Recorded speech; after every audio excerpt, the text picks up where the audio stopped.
हरे कृष्णा सर्वं कृष्ण अर्पणमस्तु प्रभुपाद की जय गुरु महाराज की जय राधा പവനപുരേശൻ की जय ഓം ശ്രീ മാത്രേ നമഃ ഗുരുവായൂർ മഞ്ജരീസിന്റെ ഗീതാ പഠന ക്ലാസ്സിലേക്ക് എല്ലാവർക്കും സ്വാഗതം. ഹരേ കൃഷ്ണ.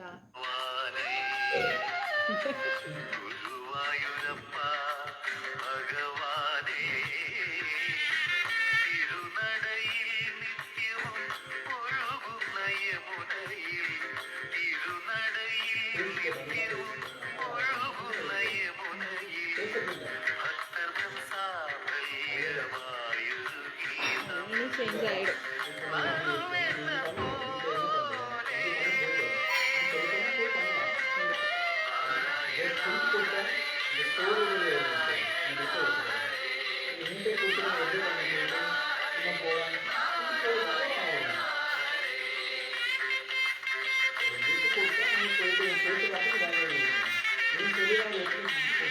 அவங்களுக்கும் தெரியணும்.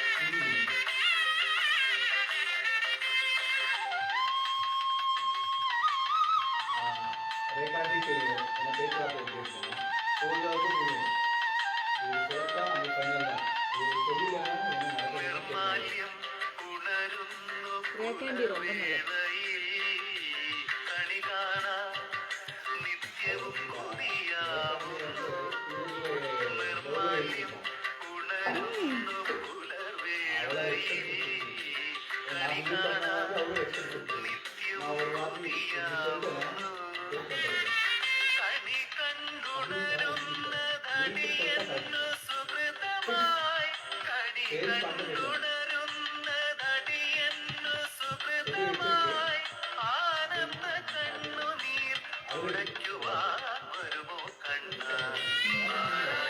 നല്ല ഭക്തി, സമഭക്തി.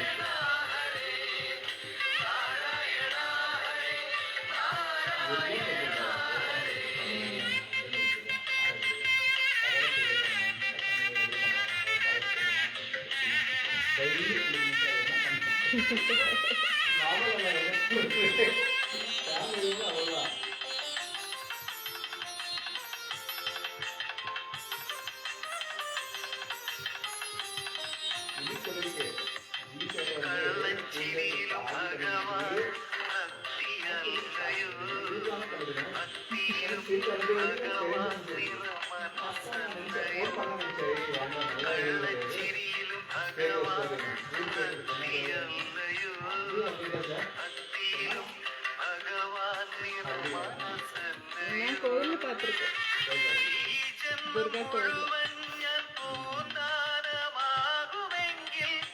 ഇവരെ പാത്ത് ഓടി വന്നാണ് എന്നെ തെരിയില്ലല്ലോ.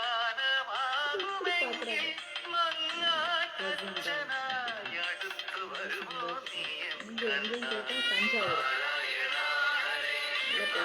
രണ്ടാം അമ്പലപ്പച്ചനെ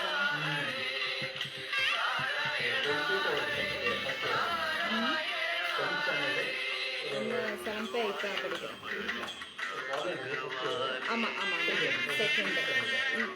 ஆமாம், 10th ஸ்டாண்டர்ட்.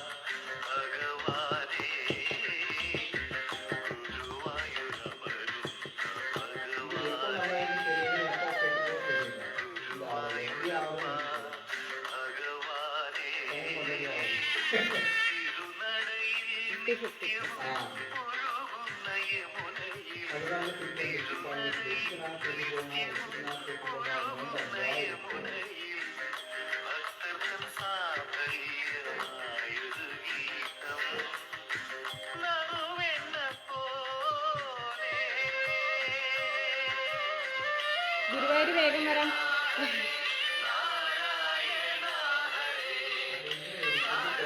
നാളെ ചോദിക്കാം, നാളെ ചോദിക്കാം.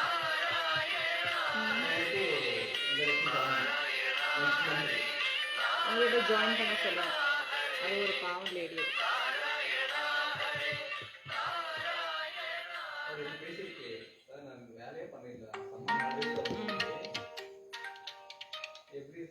अच्छा ക്ലാസ്സിലാണേ,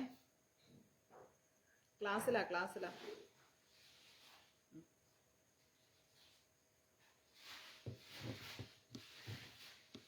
സൗണ്ട് ഇല്ലേ? സൗണ്ട് ഇല്ലാണ്ട് പറ്റില്ലല്ലോ. സൗണ്ട് ഉണ്ട്. എവിടെ പോയി നമ്മുടെ സൗണ്ട് ഒക്കെ ഉണ്ട്. ഹെഡ്സെറ്റ് എടുത്തിട്ടെ. കൃഷ്ണ ഹരേ, അതാരാ ടൈപ്പ് ചെയ്തിട്ടെ? നമസ്തേ നമസ്തേ നമസ്തേ.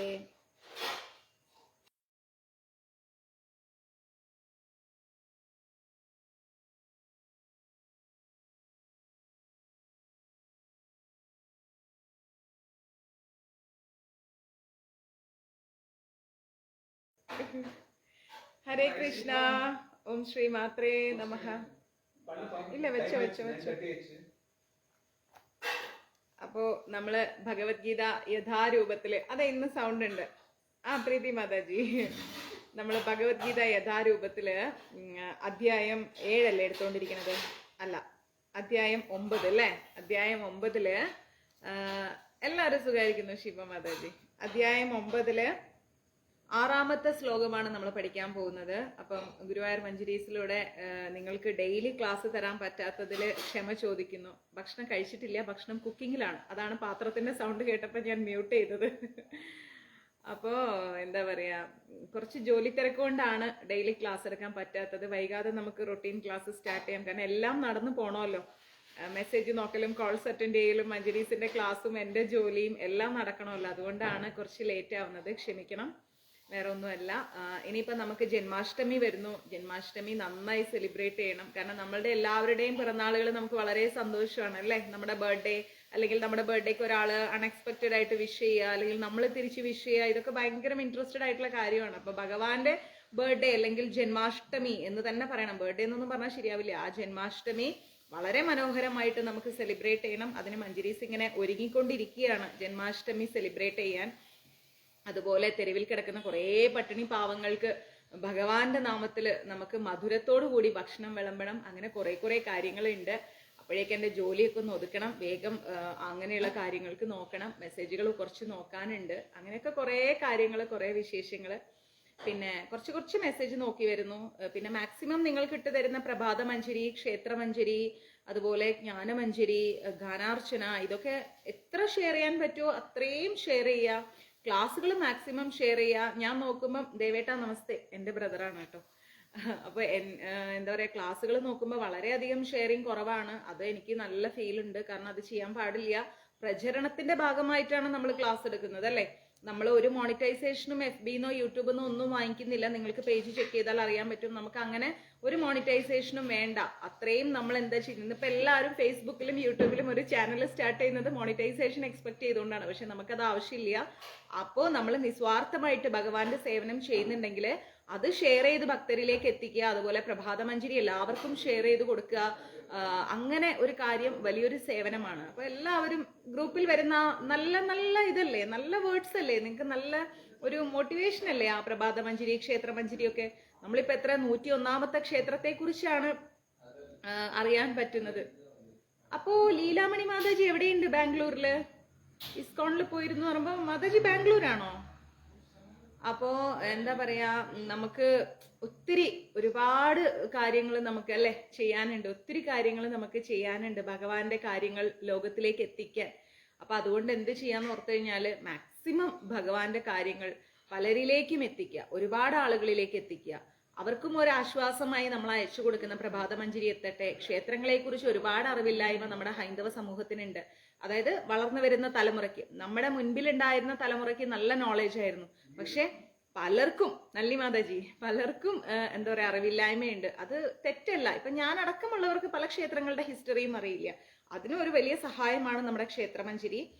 അതുകൊണ്ട് അതും മാക്സിമം എല്ലാവരും ഷെയർ ചെയ്യാം. ഓക്കെ, വേറെ വിശേഷങ്ങളൊന്നുമില്ല. ഗുരുവായൂർ മഞ്ജരീസ് കോൺടാക്ട് നമ്പർ 9342494941 എന്നാണ്. അത് എല്ലാവരും എന്തുണ്ടെങ്കിലും അതിലേക്ക് മെസ്സേജ് ഇട്ട് വെക്കുക. അപ്പം മറ്റ് വിശേഷങ്ങളൊന്നും തന്നെ ഇല്ല. നമുക്ക് ക്ലാസ് സ്റ്റാർട്ട് ചെയ്യാം. കാരണം ഓൾറെഡി ലേറ്റായി. പെട്ടെന്ന് ക്ലാസ് വൈൻഡപ്പ് ചെയ്യണം. നമ്മളപ്പം ഭഗവത്ഗീത യഥാരൂപത്തില് അധ്യായം 9 6ാമത്തെ അധ്യായത്തിൽ ശ്ലോകത്തിലേക്ക് പോകുന്നു. പ്രഭാതമഞ്ജരി എന്താ കിട്ടാത്തത്? ഇന്നും ഇട്ടിട്ടുണ്ടായിരുന്നല്ലോ. ഡെയിലി പ്രഭാതമഞ്ജരി ഉണ്ട് ഗ്രൂപ്പില്. മാതാജി ഇല്ലേ? ഗ്രൂപ്പിൽ ആഡ് അല്ലേ? അതൊന്ന് പറയണം കേട്ടോ. ഗ്രൂപ്പിൽ ആഡ് ആണോ അല്ലേ എന്നൊന്ന് പറയണം. അപ്പോൾ ഞാനത് നോക്കിയിട്ട് ചെയ്തുതരാം. യഥാകാശാസ്ഥിതോ നിത്യം വായു സർവത്ര ഘോ മഹാൻ തഥാ സർവാണി ഭൂതാനി മത്സ്ഥാനീതുപധാരയെ എന്നാണ് പറയുന്നത്. അതെന്താന്ന് വെച്ച് കഴിഞ്ഞാല് ആകാശത്തിൽ സ്ഥിതി ചെയ്തുകൊണ്ട് തന്നെ ശക്തിയുള്ള കാറ്റ് എല്ലായിടത്തും സഞ്ചരിക്കുന്നു അല്ലെ. കാറ്റ് എവിടെയാണുള്ളത്? ആകാശത്തിലാണുള്ളത്. അവിടെ നിന്നാണ് നമുക്ക് താഴേക്ക് കാറ്റ് വരുന്നത്. അവിടെ സ്ഥിതി ചെയ്തുകൊണ്ട് ഈ കാറ്റ് എല്ലായിടത്തും സഞ്ചരിക്കുന്നു. അതുപോലെ സർവ്വ സൃഷ്ടികളും എക്കാലത്തും എന്നിലാണ് വിശ്രമിക്കുന്നത്. ഭഗവാൻ പറയുന്നു എല്ലാ സൃഷ്ടികളും എന്താണ് പറയുന്നത്? Okay okay okay okay. അപ്പോ എല്ലാ സൃഷ്ടികളും എവിടെയാണുള്ളത്? നമ്മുടെ ഗ്രേറ്റ് മാതാജി 101ാമത്തെ ക്ഷേത്രം മഞ്ചേരി രാമപുരം ശ്രീരാമസ്വാമി ക്ഷേത്രം. സൂപ്പർ. അപ്പം എല്ലാ സൃഷ്ടികളും എവിടെയാണുള്ളത്? ഭഗവാനിലാണുള്ളത്. നമ്മൾ പഠിച്ചിട്ടുണ്ട് അല്ലേ? എല്ലാ സൃഷ്ടികളും ഭഗവാനിലാണെന്ന് നമ്മൾ വേദിക് കോസ്മോളജിയുടെ ബേസ്മെന്റിൽ നമ്മൾ പഠിച്ചിട്ടുണ്ട്. അതൊന്നും കൂടി ഞാൻ നിങ്ങൾക്ക് കണക്ട് ചെയ്തുതരാം. അപ്പോ ഈ സൃഷ്ടികളെല്ലാം ഭഗവാനിൽ ഇരുന്നു കൊണ്ട് തന്നെ ഈ ലോകത്തിൽ എല്ലായിടത്തും എന്താണ് ഇങ്ങനെ വ്യാപിച്ചുകൊണ്ടിരിക്കുകയാണ്. അപ്പൊ ഭഗവാൻ എല്ലാവരിലും ഉള്ളിലുണ്ട്. നമ്മൾ അതുകൊണ്ട് ആരെയും എന്ത് ചെയ്യരുത്? അടച്ചാക്ഷേപിച്ച് സംസാരിക്കരുത്. ഒരിക്കലും ആരെയും താഴ്ത്തിക്കെട്ടിയും സംസാരിക്കരുത്. ആരെയും നമ്മൾ തലയിൽ പൊക്കി വെക്കുകയും ചെയ്യേണ്ട. എല്ലാവരും ഈക്വലാണ്. സമഭാവന അത് വളരെ ഇമ്പോർട്ടന്റ് ആണ്. അത് എവിടെയായാലും, നമ്മുടെ ജോലി സ്ഥലത്തായാലും നമ്മുടെ വീട്ടിലായാലും നമ്മുടെ സൗഹൃദങ്ങളിലായാലും എവിടെയായാലും ഒരു സമഭാവന നിലനിർത്താൻ വേണ്ടിയിട്ട് നമ്മൾ എന്ത് ചെയ്യണം? ശ്രമിക്കണം. അത് ഭഗവാനോടുള്ള ഏറ്റവും വലിയ റെസ്പെക്റ്റ് ആണ് സമഭാവന എന്ന് പറയുന്നത്. ഒരു വേർതിരിവ് നമ്മൾ ആരിലും കാണരുത്. ഭീമമായിരിക്കുന്ന ഈ ഭൗതിക പ്രപഞ്ചം അല്ലെ, ഭൗതിക പ്രപഞ്ചം എന്ന് പറഞ്ഞാൽ വളരെ വലുതാണ്. നമുക്ക് ഒരിക്കലും ഈ ഭൂമി മൊത്തം കണ്ടു കറങ്ങാൻ കഴിയില്ല, ഒരിക്കലും കഴിയില്ല. മുഴുവനായിട്ട് കണ്ടു തീർക്കാൻ ഒരാളെ കൊണ്ടും സാധിക്കില്ല. അപ്പം ഈ വലിയ ഭൗതിക പ്രപഞ്ചത്തിൽ എങ്ങനെ ഭഗവാനിൽ സ്ഥിതി ചെയ്യുന്നു എന്ന് ഒരു സാധാരണ മനുഷ്യന് തോന്നാം. ഇത്രയും വലിയ ബ്രഹ്മാണ്ടം, ഇതുപോലെയുള്ള അനേക കോടി ബ്രഹ്മാണ്ടങ്ങളുണ്ട്. നമ്മൾ കാണുന്നത് ഈ ഭൂമി മാത്രമാണ്. പക്ഷെ ഇതുപോലെ അനേക കോടി ബ്രഹ്മാണ്ടങ്ങൾ ഭഗവാനിൽ സ്ഥിതി ചെയ്യുന്നുണ്ട്. അപ്പൊ നമ്മളെ പോലെയുള്ള സാധാ ജനങ്ങൾക്ക് ഇതൊരു സംശയമായിരിക്കാം. എങ്ങനെയായിരിക്കും ഇത്രയും വലിയൊരു ഭൂമി അല്ലെങ്കിൽ ഇത്രയും വലിയൊരു ഭൗതിക പ്രപഞ്ചം ഭഗവാനിൽ സ്ഥിതി ചെയ്യുന്നത് എന്ന് നമുക്കൊരു തോന്നലുണ്ടാവാം. അതിനിവിടെ ഭഗവാൻ പറയുന്നു എന്താണ്? മനുഷ്യന് അനുമാനിക്കാവുന്ന വിപുലമായ ഒരു പ്രതിഭാസമാണ് ആകാശം. നമ്മൾ കാണുന്നുണ്ട് ആകാശം അല്ലെ? എന്താണ് അതിന്റെ ഉള്ളിൽ, അല്ലെങ്കിൽ അതെന്താണ്? കുഞ്ഞിനാൾ മുതൽ നമ്മൾക്കൊരു തോന്നലുണ്ടായിട്ടുണ്ടാവും, ഈ ആകാശം എന്താണ്, ഇതിന്റെ ഉള്ളിൽ എന്താണ്, ഇത് എവിടെ എത്തുന്നു, ഇതിന്റെ എൻഡ് എന്താണ്, എവിടെ മുട്ടുന്നു? ഇതൊക്കെ നമ്മൾ കുഞ്ഞുനാളില് ആകാശത്തേക്ക് നോക്കിയിട്ട് നമ്മുടെ മുത്തശ്ശിമാരോടൊക്കെ ഒരുപാട് തവണ നമ്മൾ, സാരമില്ലമ്മ ഇപ്പൊ തുടങ്ങിയിട്ടേ ഉള്ളൂ, ഒരുപാട് തവണ നമ്മൾ ചോദിച്ച ചോദ്യമാണ്. ആ ആകാശത്തിലുള്ള വായു അല്ലെങ്കിൽ കാറ്റാണ് പ്രപഞ്ചത്തിലെ മഹത്തായിരിക്കുന്ന ആവിർഭാവം അല്ലെ? ആ വായുവാണ് നമ്മളെ പോലെയുള്ള എല്ലാ ജീവാത്മാക്കളെയും നിലനിർത്തുന്നത്. ആ വായു ഉണ്ടെങ്കിലേ നമുക്ക് എന്താണ് ശ്വസിക്കാൻ സാധിക്കൂ, നമുക്ക് ജീവൻ നിലനിർത്താൻ സാധിക്കൂ. കാറ്റില്ലാത്ത, അന്തരീക്ഷമില്ലാത്ത ഒരു സ്ഥലത്ത് ജീവന്റെ തുടിപ്പ് ഒരിക്കലും അവശേഷിക്കില്ല. വായുവിന്റെ ചലനം സർവ്വ പദാർത്ഥങ്ങളുടെയും ചലനത്തിൽ സ്വാധീനം ചെലുത്തുന്നുണ്ട് അല്ലെ? ഓക്സിജൻ, വായു, അതില്ലാണ്ട് നമുക്കൊരിക്കലും നിലനിൽക്കാൻ കഴിയില്ല. അത്രയും മഹത്തരമാണ് വായു. എങ്കിലും അത് ആകാശത്തിൽ തന്നെ സ്ഥിതി ചെയ്യുന്നു. എല്ലാവർക്കുള്ളിലും ഓക്സിജൻ ഉണ്ടെങ്കിലും, കാറ്റ്, വായു ഉണ്ടെങ്കിലും അതിന്റെ ബേസ്മെന്റ് ആയിട്ട് അത് സ്ഥിതി ചെയ്യുന്നത് എവിടെയാണ്? ആകാശത്തിലാണ്. അതിനപ്പുറം അത് കടക്കുന്നില്ല. ഒരു പരിധി കഴിഞ്ഞാൽ പിന്നെ അങ്ങനെ ഒരു സംഭവമേ ഇല്ല, ശൂന്യാകാശമാണ്. അറിയാലോ നിങ്ങൾക്ക്, അത് നേരത്തെ പഠിച്ച കാര്യമല്ലേ? അതുപോലെ തന്നെ വിസ്മയാവഹമായിരിക്കുന്ന ഈ പ്രപഞ്ചത്തെ കുറിച്ച് ഓർക്കുകയാണെങ്കിൽ നമുക്ക് ഒരുപാട് ചിന്തിക്കാനുണ്ട് അല്ലെ? ഒരുപാട് നമ്മൾ ചിന്തിക്കണം പ്രപഞ്ചത്തെ കുറിച്ച്. കണ്ണിൽ കാണുന്നതും കാണാത്തതുമായിരിക്കുന്ന ഒരുപാട് ജീവജാലങ്ങൾ ഒരേ സമയം ജനിക്കുകയും മരിക്കുകയും ചെയ്യുന്ന ഈ വലിയൊരു മഹാപ്രപഞ്ചത്തിന് നമുക്ക് എന്താണ് ഒരു അവസ്ഥ എന്ന് പറഞ്ഞാൽ നമുക്ക് ഒരിക്കലും ആ ഒരു പ്രപഞ്ചത്തെ കുറിച്ച് നമുക്ക് ചിന്തിക്കാൻ പോലും കഴിയില്ല. ആലോചിച്ച് നോക്കണം, ഒരിക്കലും ചിന്തിക്കാൻ പോലും കഴിയില്ല. അപ്പൊ അങ്ങനെയുള്ള ഈ വിസ്മയാവഹമായിരിക്കുന്ന പ്രത്യക്ഷ പ്രപഞ്ചം പരമമായിരിക്കുന്ന ഭഗവത് ഇച്ഛയാൽ നിലനിൽക്കുന്നു. ഈ പ്രപഞ്ചം നിലനിൽക്കുന്നത് എന്താണ്? ഭഗവാന്റെ ഇച്ഛ കൊണ്ടാണ്, ഭഗവാന്റെ തീരുമാനം കൊണ്ടാണ് ഈ പ്രപഞ്ചം നിലനിൽക്കുന്നത്. നമുക്ക് ആർക്കെങ്കിലും പ്രപഞ്ചത്തിന്റെ ഒരു സ്ഥിതിഗതിയെ മാറ്റാൻ സാധിക്കുമോ? നമുക്കൊരു മരം വെട്ടാൻ സാധിക്കും, പക്ഷെ ആ മരം വെച്ച് പിടിപ്പിച്ച് അത്രയും വർഷം കഴിഞ്ഞ് അതേ അവസ്ഥയിലേക്ക് എത്തിക്കുമ്പോഴേക്കും നമ്മൾ ഉണ്ടാവുമെന്ന് ഉറപ്പ് പറയാൻ പറ്റില്ല. അപ്പം ഈ പ്രപഞ്ചത്തെ നിലനിർത്തുന്നത് സാക്ഷാൽ ഗുരുവായൂരപ്പനാണ്. ആ ഗുരുവായൂരപ്പന്റെ തീരുമാനത്തിനനുസരിച്ചാണ് കാലചക്രം പോലും സഞ്ചരിച്ചു കൊണ്ടിരിക്കുന്നത്. എല്ലാം ഭഗവാനെയാണ് ആശ്രയിക്കുന്നത് അല്ലെ? എല്ലാം ഭഗവാനെ ആശ്രയിച്ചുകൊണ്ടാണ് മുന്നോട്ട് പോകുന്നത്. ഭഗവാന്റെ ഹിതമനുസരിച്ചല്ലാതെ ഒരു പുൽക്കൊടി തുമ്പ് പോലും ഇളകുന്നില്ല. ഭഗവാൻ എന്ത് തീരുമാനിക്കുന്നു, ഇപ്പൊ ഭഗവാൻ തീരുമാനിക്കണം ഇവിടെ ഇങ്ങനെ ആവട്ടെ, അല്ലെങ്കിൽ ഈ ജീവി ജനിക്കട്ടെ, ഈ ജന്മം മരിക്കട്ടെ, അല്ലെങ്കിൽ ഇത് നിലനിൽക്കട്ടെ, എന്താണോ ഭഗവാൻ തീരുമാനിക്കുന്നത് അതിനനുസരിച്ചേ നടക്കൂ. നമ്മൾ ഒരിക്കലും അത് എന്നെ കൊണ്ട് സാധിക്കുന്നു, ഞാൻ ചെയ്തതാണ്, എനിക്ക് ചെയ്യാൻ പറ്റും എന്ന ഒരു അഹന്ത നമ്മളിൽ ആർക്കിലും വേണ്ട. ഇപ്പൊ ഞാൻ ഇവിടെ ഇരുന്ന് ക്ലാസ് എടുക്കുന്നു, അടുത്ത നിമിഷം എന്ത് സംഭവിക്കണമെന്ന് ഭഗവാൻ ഓൾറെഡി ഡിസൈഡഡ് ആണ്. ഭഗവാൻ തീരുമാനിക്കണം ഇനി ഇവള് ക്ലാസ്സേ എടുക്കണ്ടെന്ന് വിചാരിച്ചാൽ നമുക്കത് എടുക്കാൻ സാധിക്കില്ല. ഭഗവാൻ തീരുമാനിക്കണം ഇവൾ എന്നും എടുക്കട്ടെ എന്ന് ഓർത്ത് കഴിഞ്ഞാൽ എന്നും എടുക്കും. ഇപ്പൊ ഞാൻ പറയുന്ന കാര്യങ്ങൾ ഭഗവാൻ തീരുമാനിക്കണം. എനിക്ക് പ്രിയപ്പെട്ട ഭക്തരാണ് കേൾക്കുന്നത്, അവർക്കത് പൂർണ്ണമായി മനസ്സിലാവട്ടെ എന്ന് ഭഗവാൻ തീരുമാനിച്ചാൽ നിങ്ങൾക്കത് പൂർണ്ണമായി മനസ്സിലാവും. ഇനി ഉൾക്കൊള്ളാൻ സാധിക്കാതെ ഇരിക്കട്ടെ എന്ന് ഭഗവാൻ തീരുമാനിച്ചാൽ ഉൾക്കൊള്ളാൻ സാധിക്കാൻ പറ്റാതെ പോകും. അപ്പൊ എല്ലാം തീരുമാനിക്കുന്നത് ആരാണ്? ഭഗവാന്റെ കഴിവാണ്. അല്ലാതെ എന്റെ അറിവ് കൊണ്ട് ഞാൻ പറയുന്ന ക്ലാസ് അല്ലത്. ഭഗവാൻ നമ്മളിൽ അനുഗ്രഹിച്ച് ഭഗവാൻ പറയാണ് എന്റെ ഭക്തർക്ക് മനസ്സിലാവുന്ന വിധത്തിലുള്ള അക്ഷരങ്ങൾ വരട്ടെ എന്ന് ഭഗവാൻ തീരുമാനിച്ചത് കൊണ്ടാണ് അത് വരുന്നത്. ഒരിക്കലും അത് നമ്മുടെ കഴിവോ നമ്മുടെ അറിവോ നമ്മളെന്തോ വലിയ സംഭവമായിട്ടോ സംഭവിക്കുന്ന കാര്യങ്ങളേ അല്ല ഇതൊന്നും. അതുകൊണ്ട് ഒരിക്കലും ഞാനെന്ന ബോധം ഒരു കാര്യത്തിലും ഒരാളുടെ ഉള്ളിലും ഉണ്ടാവാൻ പാടില്ല. ഒരു വിദ്യയാണെങ്കിലും ഒരു ജോലിയാണെങ്കിലും ഒരു എന്ത് തന്നെയാണെങ്കിലും ശരി, എല്ലാം ഭഗവാന്റെ ഇച്ഛയാണ്, ഭഗവാന്റെ തീരുമാനമാണ്. നമ്മൾ എന്ന് പറയുന്ന വ്യക്തികളെല്ലാം ഇവിടെ വലിയ സീറോ ആണ്. നമുക്ക് അൾഷിമേഴ്സ് ബാധിച്ചു കഴിഞ്ഞാൽ പിന്നെ നമുക്ക് ഒന്നും ഓർമ്മയില്ല, അല്ലെ? എന്നാ ഭഗവാൻ വിചാരിക്കണം എല്ലാ ഓർമ്മശക്തിയും കിട്ടട്ടെ എന്ന് വിചാരിച്ചാൽ എല്ലാ ഓർമ്മയിൽ നിലനിൽക്കും. ഇന്ന ദിവസം വരെ ജീവിക്കട്ടെ എന്ന് പറഞ്ഞാൽ ജീവിക്കും, മരിക്കട്ടെ എന്ന് പറഞ്ഞാൽ മരിക്കും. നമ്മൾ എന്ന് പറഞ്ഞ് അഹങ്കരിക്കുന്ന ഓരോ വ്യക്തികളും മൂഢന്മാരാണ്. നമ്മളെ കൊണ്ട് ഒന്നും സാധിക്കില്ല. നമ്മൾ പറയാണ് ഞാൻ ഇന്നലെ അവിടം വരെ പോയിട്ട് അത് ചെയ്തു. അവിടം വരെ പോകാനുള്ള ശക്തി തന്നതാരാണ്? ഭഗവാനാണ്. ബുദ്ധി തന്നതാരാണ്? ഭഗവാനാണ്. അവിടം വരെ എത്താനുള്ള തീരുമാനം ഉറപ്പിച്ചതാരാണ്? ഭഗവാനാണ്. അതുകൊണ്ട് ഭഗവാനെ ഒരിക്കലും നിന്ദിച്ച് സംസാരിക്കരുത്, ഭഗവാനെ അംഗീകരിക്കാതെ സംസാരിക്കരുത്, ഞാനെന്ന ഭാവത്തിൽ അഹങ്കരിക്കാനും പാടില്ല. അതാണ് പഠിക്കേണ്ടത്. ഓക്കെ, ഭഗവാന്റെ ഹിതത്തിനനുസരിച്ചല്ലാതെ ഇവിടെ ഒരു പുൽക്കൊടി തുമ്പ് പോലും അനങ്ങുന്നില്ല. ആ ഇച്ഛാശക്തിക്ക് അധീനപ്പെട്ടാണ് ഏതൊന്നിന്റെയും പ്രവർത്തനം. ആ ഇച്ഛാശക്തി ഉണ്ടെങ്കിൽ മാത്രമായിരിക്കും നമുക്ക് മുന്നോട്ട് പോകാൻ പറ്റുന്നത്. സഞ്ജു ക്ലാസ്സിലാണേ. ഹലോ. അപ്പോ ആ ഇച്ഛാശക്തിക്ക് അനുസരിച്ചാണ് എല്ലാം മുന്നോട്ട് പോകുന്നത്. അപ്പോ ജീവജാലങ്ങളുടെ സൃഷ്ടിയും സ്ഥിതി സംഹാരങ്ങളും നടക്കുന്നത് ആ ഇച്ഛയ്ക്ക് വഴങ്ങിയിട്ടാണ്.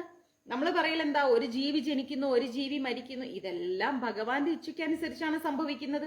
ഭഗവാന്റെ ഇച്ഛയ്ക്ക് വിധേയപ്പെട്ട് ജീവിക്കാനാവാത്ത ഒരു ജീവജാലങ്ങളും ഈ ഭൂമണ്ഡലത്തിലില്ല, ഒരു ഭൂമണ്ഡലത്തിലും ഇല്ല എന്ന് നമ്മൾ മനസ്സിലാക്കാം.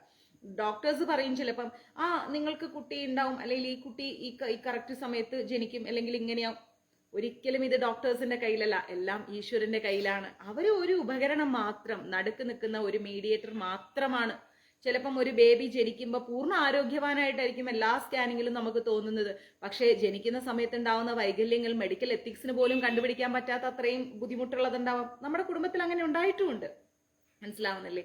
അപ്പൊ അതുകൊണ്ട് ഇതെല്ലാം ഭഗവാന്റെ കയ്യിൽ നിൽക്കുന്ന കാര്യമാണ്. ഒന്നും നമ്മുടെ കയ്യിലല്ല നിൽക്കുന്നത്. എല്ലാത്തിനും മുകളിലാണ് ഭഗവാൻ. ആ സത്യത്തെ നമ്മൾ എപ്പോ തിരിച്ചറിയുന്നോ അപ്പൊ മുതലാണ് ജീവിതത്തിൽ നമുക്കൊരു സമാധാനം ലഭിക്കുന്നത്. എന്ത് വന്നാലും അത് ഭഗവാന്റെ തീരുമാനമാണ്. ദുഃഖമായാലും സന്തോഷമായാലും സമാധാനമായാലും ഇത് ഭഗവാന്റെ തീരുമാനമാണ്, ഭഗവാന്റെ ഇച്ഛയാണ് എന്നൊരു പൂർണ്ണബോധം നമുക്ക് വരുന്നത്. ആ ഇച്ഛയ്ക്ക് വഴങ്ങി തന്നെയാണ് നമ്മൾ ജീവിക്കേണ്ടതും. എങ്കിലും ഭഗവാൻ അവയിൽ നിന്ന് അധീനനാണ്. ഇതെല്ലാം ഭഗവാന്റെ നിയന്ത്രണത്തിലാണെങ്കിലും ഇതിനെല്ലാം അപ്പുറത്താണ് ഭഗവാൻ നിൽക്കുന്നത്. ആലോചിച്ചു നോക്കൂ. അതുപോലെ വായുവിന്റെ പ്രവർത്തനങ്ങൾ ബാധിക്കാത്ത ആകാശത്തെ പോലെ വായുവിന്റെ ഒരു പ്രവർത്തനങ്ങളും ആകാശത്തെ ബാധിക്കുന്നില്ല. ആലോചിച്ച് നോക്കണം, ഒരു പ്രവർത്തനങ്ങളും ആകാശത്തെ ബാധിക്കുന്നില്ല. അപ്പോ യദ്ഭിഷാവാദപ്പവതേ എന്ന് ഉപനിഷത്ത് സൂക്തത്തില് പരമപുരുഷനെ ഭയന്നാണ് വായു ചലിക്കുന്നത്. ആലോചിച്ച് നോക്കണം, ഭഗവാനെ പേടിച്ചിട്ടാണ് ഈ വായു പോലും ചലിക്കുന്നത് എന്നാണ് ഇവിടെ പറയുന്നത്. ആലോചിച്ച് നോക്കിക്ക്, ഭഗവാനെ ഭയന്നിട്ടാണ് ഈ വായു പോലും സഞ്ചരിക്കുന്നത്. അങ്ങനെയുള്ള ഭഗവാനെ നമ്മൾ ആരെങ്കിലും ഭയക്കുന്നുണ്ടോ? ഇല്ല.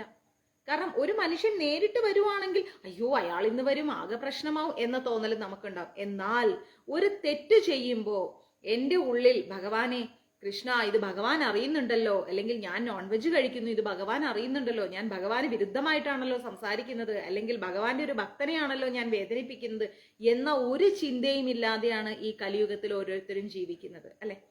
എത്രയെത്ര തെറ്റുകൾ നമ്മൾ ജീവിതത്തിൽ ചെയ്യുന്നുണ്ട്. ഇതിൽ നിന്നെല്ലാം മാറി, ഇതിൽ നിന്നെല്ലാം പുറത്തു വന്ന് നമ്മൾ ഒരു നല്ല സ്റ്റേബിളായ മൈൻഡോട് കൂടി എന്തും സഹിക്കാനും ക്ഷമിക്കാനും എല്ലാം ഭഗവാനിൽ സമർപ്പിക്കാനുള്ള ഒരു മനസ്ഥിതിയിലേക്ക് നമ്മൾ എത്തുമ്പോഴാണ് സത്സംഗം കൊണ്ട് നമുക്ക് ഉപകാരപ്രദമാവുന്നത്. സത്സംഗത്തെ കുറിച്ചുള്ള ഒരു റൈറ്റപ്സ് തന്നെ ഞാൻ എഴുതി വെച്ചിട്ടുണ്ട്. വരും ദിവസങ്ങളിൽ അത് ഗ്രൂപ്പിലിട്ടരാം. നിർബന്ധമായിട്ടും എല്ലാവരും വായിക്കുക, എല്ലാവരിലേക്കും എത്തിക്കുക. അതുപോലെ എന്താ പറയുന്നത്? ഏതസ്യ വാ അക്ഷരസ്യ പ്രശാസനേ ഗാർഗി സൂര്യചന്ദ്രമസൗ വിധൃതൗ തിഷ്ഠത ഏതസ്യ വാ അക്ഷരസ്യ പ്രശാസനേ ഗാർഗി ദ്വാവാ പ്രവിദിദ്ധൗ വിദ്രുതൗ തിഷ്ഠത എന്ന് പറയുന്നുണ്ട്. എന്ന് വെച്ചാൽ പരമദിവ്യോത്തമ പുരുഷന്റെ പരമമായിരിക്കുന്ന ആജ്ഞയാൽ അവിടുത്തെ നിയന്ത്രണത്തിൽ സൂര്യചന്ദ്രന്മാരും മറ്റു വൻഗ്രഹങ്ങളും സഞ്ചരിക്കുന്നു. അതായത് പരമദിവ്യോത്തമ പുരുഷന്റെ തീരുമാനത്തിൽ, ഭഗവാന്റെ തീരുമാനത്തിലാണ് എന്ത് സംഭവിക്കുന്നത്? എല്ലാ ചരാചരങ്ങളും സഞ്ചരിക്കുന്നത്, എല്ലാ ഗ്രഹവ്യൂഹങ്ങളും സഞ്ചരിക്കുന്നത്. എന്നിട്ട് പോലും ഇത്രയും വലിയ പ്രപഞ്ചം പോലും ഭഗവാന് കീഴ്പ്പെടുന്നുണ്ടെങ്കിൽ അഹങ്കാരിയായിരിക്കുന്ന ഓരോ മനുഷ്യനും പറയുന്ന വാക്കുകളെ കുറിച്ച് ചിന്തിക്കുക. ഓരോ മനുഷ്യനും എത്രമാത്രം അഹങ്കാര ബോധത്തോടു കൂടിയാണ് സംസാരിക്കുന്നത്. ബന്ധുമിത്രാദികളെന്നോ അല്ലെങ്കിൽ കൂടെ ജോലി ചെയ്യുന്നവരെന്നോ ആരൊന്നില്ലാതെ ഞാനെന്ന ഭാവത്തിലാണ് ഇന്ന് ഓരോ മനുഷ്യനും സഞ്ചരിക്കുന്നത്. ആ മനുഷ്യന്മാർ ഉപയോഗിക്കുന്ന നീചമായിരിക്കുന്ന വാക്കുകൾ കൊണ്ട് പരസ്പരം ഉണ്ടാവുന്ന വേദനകൾ എത്രമാത്രമാണ്. ആ വേദനയുടെ ആ ഒരു താപം അത് സഹിക്കാനാവാത്ത എത്ര സ്ത്രീജനങ്ങൾ ഇന്ന് ഓരോ കുടുംബത്തിലുണ്ട്. ആലോചിക്കുക, വീടുകളിൽ നിന്ന് കിട്ടുന്ന അതിതീവ്രമായിരിക്കുന്ന വാക്കുകൾ, തീക്ഷ്ണത നിറഞ്ഞ വാക്കുകൾ, സഹിക്കാനാവാത്ത വാക്കുകൾ കേട്ടിട്ട് എത്ര അമ്മമാരും കുഞ്ഞുങ്ങളും ഇന്ന് ജീവൻ ഒടുക്കുന്നുണ്ട്. എത്ര പേര് കഷ്ടപ്പെട്ട് ജീവിക്കുന്നു. ഇതിനെല്ലാം എണ്ണി എണ്ണി ഭഗവാനോട് നമ്മൾ ഉത്തരം പറയേണ്ട ഒരു ദിവസം ദൂരെയല്ല എന്ന് ആലോചിക്കുക. അതുകൊണ്ട് ഒരിക്കലും നമ്മൾ എന്ത് ചെയ്യരുത്? കുടുംബത്തില് ഒരാളെയും നമ്മൾ വേദനിപ്പിക്കരുത്. ചെയ്യാൻ പാടില്ല. അത് ചെയ്തു കഴിഞ്ഞാൽ അതിന് വലിയൊരു ഉത്തരം നമ്മൾ കൊടുക്കേണ്ടി വരും.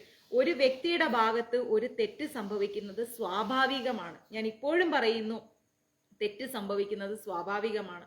ആ തെറ്റിനെ തിരുത്താൻ ശ്രമിക്കുകയും ആ തെറ്റിൽ നിന്ന് അവരെ പുറത്തു കൊണ്ടുവരാനുള്ള ഒരു എഫേർട്ട് എടുക്കുകയും ചെയ്യുക എന്നല്ലാതെ ഒരിക്കലും അവരെ വേദനിപ്പിക്കാൻ നമ്മൾ പോകരുത്. കാരണം എന്താ അറിയോ? മൂർച്ചയുള്ള വാളിനേക്കാൾ വേദനയാണ് വികലമായിരിക്കുന്ന സംസാരം. ആ വാക്കുകൾ ഒരിക്കലും നമുക്ക് താങ്ങാൻ പറ്റില്ല. ഒരു മുഖം കാണിച്ചാൽ ആ മുഖം കാണേണ്ടി വന്നിട്ട് ഒരു എന്താ പറയുക, ഒരു നിവൃത്തിയില്ലാതെ കണ്ണീരോടുകൂടി കരഞ്ഞുകൊണ്ട്, കരയാൻ പോലും സഹിക്കാൻ പറ്റാത്ത എത്രയോ അമ്മമാരും കുട്ടികളും ഉണ്ട്. മക്കളിൽ നിന്നുള്ള വേദന സഹിച്ചിട്ട്, അച്ഛനമ്മമാരിൽ നിന്നുള്ള വേദന സഹിച്ചിട്ട്, ഭാര്യമാരിൽ നിന്നുള്ള വേദന സഹിച്ചിട്ട്, ഭർത്താക്കന്മാരിൽ നിന്നുള്ള വേദന സഹിച്ചിട്ട്, അയൽക്കാരെ കൊണ്ടുള്ള ശല്യം സഹിക്കാൻ പറ്റാണ്ട്, ജോലി സ്ഥലത്തുള്ള ബുദ്ധിമുട്ടുകൾ, ഇതെല്ലാം താങ്ങിയിട്ടാണ് നമ്മൾ പോകുന്നത് അല്ലെ? ഇതെല്ലാം താങ്ങിയിട്ട് പോകുമ്പോൾ നമ്മുടെ ഉള്ളു കിടന്ന് ഇങ്ങനെ തവിച്ചുകൊണ്ടേയിരിക്കും. ആരോടൊന്നും പറയാൻ പറ്റാതെ, ആരോടൊന്നും ചോദിക്കാൻ പറ്റാതെ, നമ്മൾ അറിയാതെ തന്നെ നമ്മൾ കിടന്നിട്ട് ഇങ്ങനെ വിങ്ങിപ്പൊട്ടും.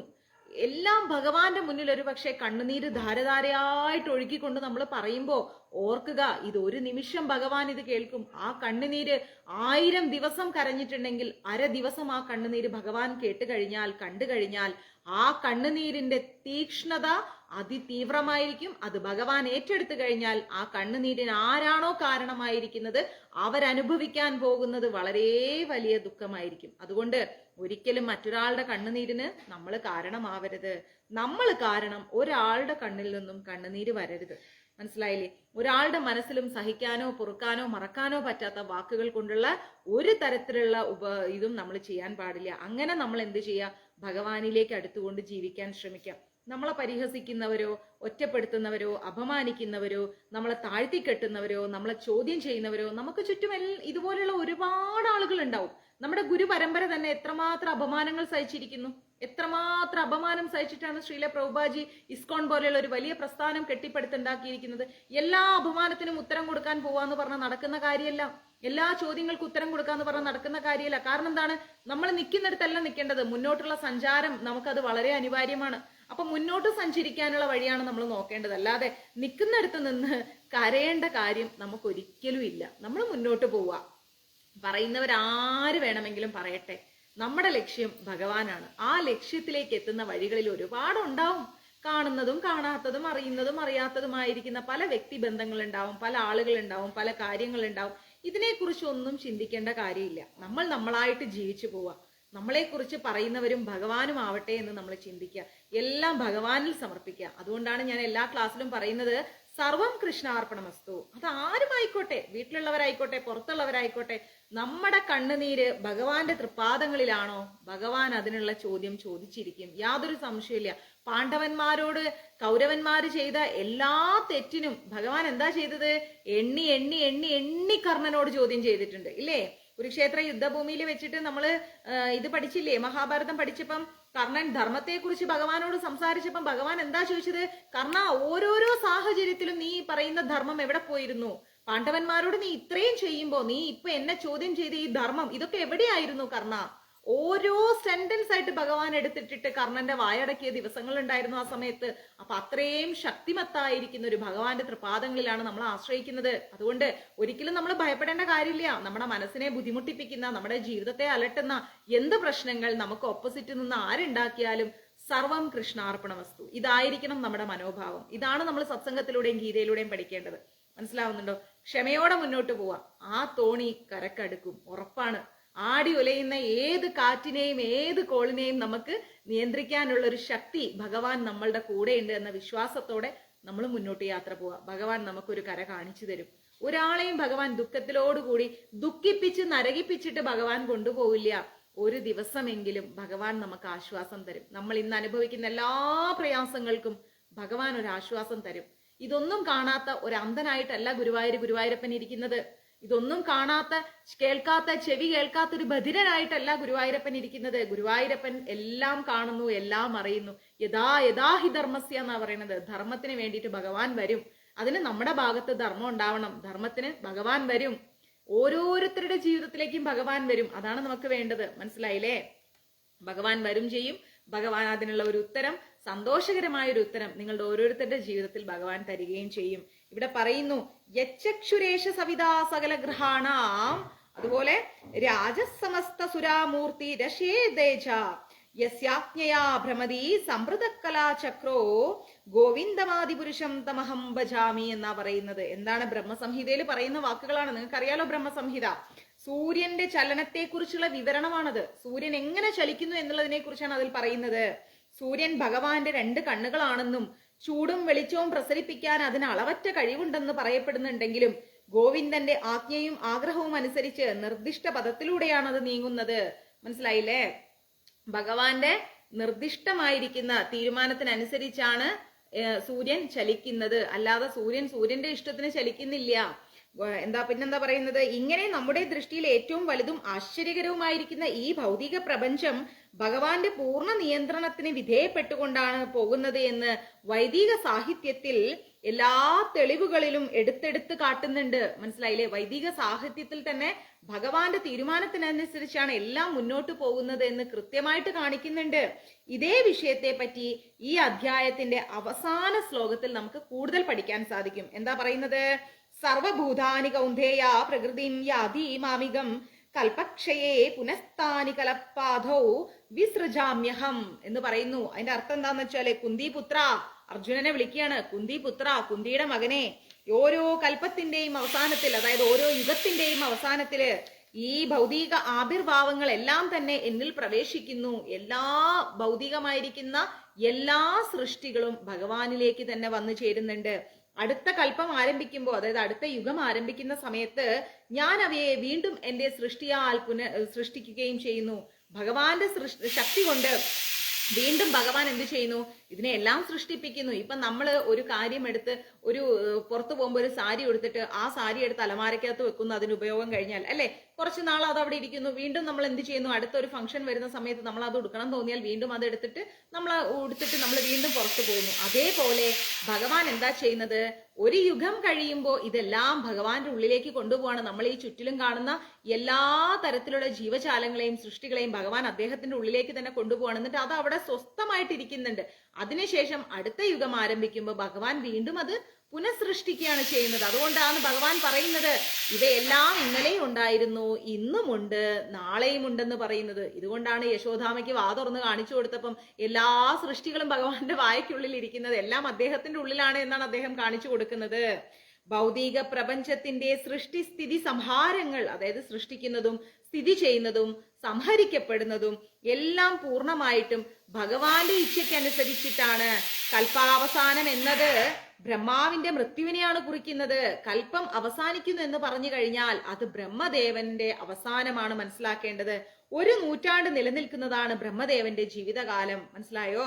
1 നൂറ്റാണ്ടാണ് ബ്രഹ്മദേവന്റെ ജീവിതകാലം. അതിനെ ഓരോ പകലും ഭൂലോകവാസികളുടെ 430 കോടി സംവത്സരങ്ങൾ ഉണ്ട് അത്രേ. അപ്പൊ 1 നൂറ്റാണ്ടെന്ന് പറയുമ്പോൾ നമ്മൾ ഒരിക്കലും ചിന്തിക്കരുത് നമ്മുടെ 100 വർഷമാണെന്ന്. പിന്നെയോ, അതായത് നൂറ്റാണ്ടെന്ന് പറയുമ്പോൾ ഭൂലോകവാസികളുടെ, ഈ ഭൂമിയിൽ ജീവിക്കുന്ന നമ്മളുടെ 430 കോടി ഉൾക്കൊള്ളുന്നതാണ്. അങ്ങനെ ചേർന്ന് 430 കോടി ഉൾക്കൊണ്ട ഒരു എന്താ പറയാ ദിവസങ്ങളോട് കൂടിയ ഒരു ഇതാണ് ബ്രഹ്മദേവന്റെ കൽപ്പം എന്ന് പറയുന്നത്. അങ്ങനെയുള്ള രാത്രിയും അത്ര തന്നെ വർഷങ്ങൾ ഉൾക്കൊള്ളുന്നതാണ്. അപ്പൊ 430 കോടി രാത്രിയും 430 കോടി പകലെന്ന് പറഞ്ഞു കഴിഞ്ഞാൽ അതിനെയാണ്, ആ കൽപ്പത്തിനെയാണ് ഒരു നൂറ്റാണ്ടെന്ന് പറയുന്നത്. മനസ്സിലായില്ലേ? നമ്മുടെ നൂറ്റാണ്ടിനെ കുറിച്ചല്ല പറയുന്നത്. അങ്ങനെയുള്ള രാപ്പകലുകൾ ചേർന്ന 30 ദിവസങ്ങൾ ബ്രഹ്മാവിന്റെ ഒരു മാസമാണ്. അങ്ങനെയുള്ള രാപ്പകലുകൾ, ഇത് കൂടുതൽ തലയിലെടുത്ത് വെക്കേണ്ട, കൺഫ്യൂഷൻ ആയി പോകും, കേട്ടുപോയാൽ മതി. അങ്ങനെയുള്ള രാപ്പകലുകൾ ചേർന്ന 30 ദിവസങ്ങൾ ബ്രഹ്മദേവന്റെ മാസവും 12 ബ്രഹ്മമാസങ്ങൾ ചേർന്നാൽ ബ്രഹ്മദേവന്റെ ഒരു സംവത്സരവുമാകുന്നു. 100 വത്സരങ്ങൾ തികഞ്ഞ് ബ്രഹ്മദേവൻ മരണമടയുമ്പോൾ പ്രളയമുണ്ടാകും. ആലോചിച്ച് നോക്കൂ, 100 ദിവസങ്ങൾ കഴിഞ്ഞിട്ട്, 100 സംവത്സരങ്ങൾ കഴിഞ്ഞിട്ട് എന്താ സംഭവിക്കുന്നത്? തികഞ്ഞു കഴിഞ്ഞാൽ ബ്രഹ്മദേവൻ മരണമടയുമ്പോ പ്രളയമുണ്ടാവും. ഭഗവാനിൽ നിന്ന് ആരംഭിച്ച ശക്തി ഭഗവാനിലേക്ക് തന്നെ പ്രാപിക്കുന്നു എന്നർത്ഥമാണ് നമ്മൾ ഇവിടെ മനസ്സിലാക്കേണ്ടത്. വീണ്ടും വീണ്ടും എന്താ ചെയ്യുന്നത്? വീണ്ടും വീണ്ടും പ്രപഞ്ച സൃഷ്ടിക്ക് ആവശ്യം വരുമ്പോൾ ഭഗവാന്റെ ഇച്ഛാശക്തിക്ക് അനുസൃതമായിട്ട് അത് നിർവഹിക്കപ്പെടുന്നു. വീണ്ടും വീണ്ടും ഭഗവാൻ എന്ത് ചെയ്യുന്നു? ബ്രഹ്മദേവനെ സൃഷ്ടിക്കുന്നു, ലോകം സൃഷ്ടിക്കുന്നു, ജീവികളെ സൃഷ്ടിക്കുന്നു, അത് നിലനിർത്തുന്നു, അത് സംഹരിക്കുന്നു. ഭഗവാന്റെ ഇച്ഛ എന്താണോ അതിനനുസരിച്ച് അങ്ങനെ അങ്ങനെ അങ്ങനെ അത് മുന്നോട്ട് പോവുകയാണ്. ബഹുസ്യാം എന്ന് പറയുന്നു, ഏകനായ ഞാൻ അനേക രൂപനാകും. ഭഗവാൻ ഏകനാണെന്നാണ് നമുക്ക് തോന്നുന്നത്, പക്ഷെ ഭഗവാൻ അനേക രൂപനാകും. ആലോചിച്ച് നോക്കിക്കേ.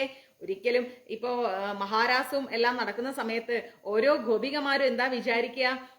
ഭഗവാൻ എന്റെ കൂടെയാണ്, എന്റെ കൂടെയാണ്. അവിടെ എന്താ സംഭവിക്കുന്നത്? എത്ര ഗോപികമാരുണ്ടോ അത്ര ഗോപികമാരുടെ കൂടെയും ഭഗവാനുണ്ട്. ഇപ്പൊ ഭഗവാൻ നമ്മുടെ മുമ്പിൽ വന്ന് നിൽക്കുമ്പോ മുമ്പിൽ നിൽക്കുന്ന ഭഗവാനെ നോക്കാതെ നമ്മൾ ഇങ്ങോട്ടും ഇങ്ങോട്ടും ഒരിക്കലും നോക്കില്ല അല്ലെ? ഭഗവാനെ മാത്രമേ നോക്കൂ. അപ്പം എന്റെ മുന്നിൽ ഇപ്പൊ ഭഗവാൻ ഇരിക്കുമ്പം ഞാൻ എന്താ ചിന്തിക്കുക? കൃഷ്ണൻ എന്റെ കൂടെയാണ്. അടുത്ത ആളുടെ കൂടെ ഭഗവാൻ നിൽക്കുമ്പം അവരെന്താ ചെയ്ത്? കൃഷ്ണൻ എന്റെ കൂടെയാണ്. അങ്ങനെ ഓരോ ഗോപികമാരുടെ കൂടെയും ഭഗവാൻ എന്താ ചെയ്യുന്നത്? അനേകമായിരിക്കുന്ന രൂപങ്ങൾ എടുത്തുകൊണ്ട് അദ്ദേഹം രാസലീല നടത്തിക്കൊണ്ടിരിക്കുകയാണ്. അപ്പൊ അതേപോലെ ബൃഹസ്യ, ഭഗവാൻ ഏകനാണെങ്കിലും അനേക രൂപങ്ങൾ ഭഗവാൻ സ്വീകരിക്കുന്നു. ഇതാണ് വേദസൂക്തം ചന്ദ്രോഗ്യോപനിഷത്തില് പറയുന്നത്. ഭൗതിക ശക്തിയാൽ അദ്ദേഹം സ്വയം ആവിർഭാവിക്കുന്നതോടൊപ്പം പ്രത്യക്ഷ പ്രപഞ്ചം ഉണ്ടാവുകയും ചെയ്യുന്നു.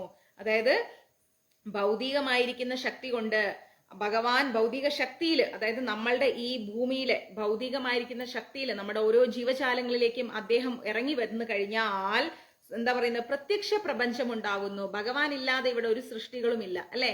ഭഗവാൻ നമ്മൾക്കുള്ളിൽ ഉണ്ടെങ്കിൽ മാത്രമേ പരമാത്മാവും ജീവാത്മാവും ഒരുമിച്ചേ ഇരിക്കൂ.